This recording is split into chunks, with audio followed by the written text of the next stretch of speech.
And I am very worried where the world stands on climate. Countries are far off track in meeting climate promises and commitments. I see a lack of ambition, a lack of trust, a lack of support, a lack of cooperation, and an abundance of problems around clarity and credibility. It's time to face these uncomfortable questions. We urge you, educate yourselves. Listen to the scientists. Understand the risks you are taking with yours and everybody else's lives, and then make a choice. Choose to stop burning the future and help us build a bright one. But our country is food insecure. We import around half of our food from regions already impacted by climate change, as are our own farms. We've just heard about the impact of heat on crop yields. If we continue down this road, we will see food shortages in this country. We will see mass migration on an unimaginable scale as people flee regions that have become uninhabitable, including areas of our own country that will be below annual flood level within 30 years. We will see economic collapse, civil unrest, and conflict. These are hard facts to face, but we are healthcare professionals and we believe in the principle of informed consent. People have a right to know the risks they face and the options they have to tackle them. We are here to say to those with power and wealth, it is time to stop lying. We must make a choice, and we must make it now. The window of opportunity to choose a survivable future is closing rapidly. Every fraction of a degree of global temperature rise matters. Every week, every month, every year matters, and every choice matters.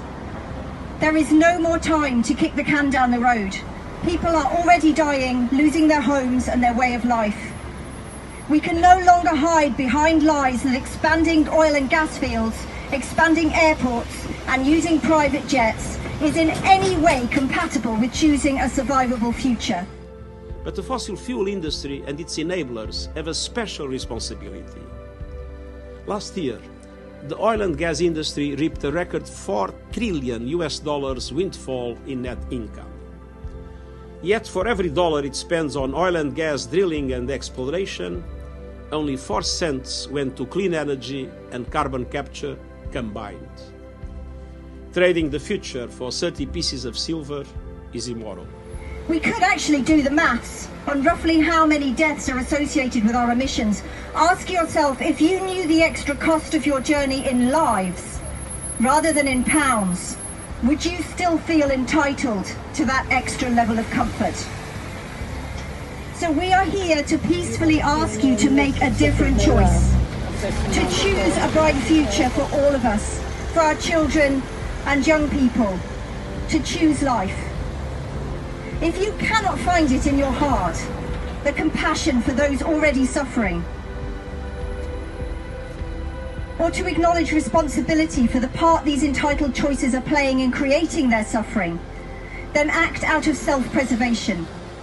Because although we come peacefully now, and you can ignore us and you can disparage us, be warned that when things break down, those who come next will not come peacefully.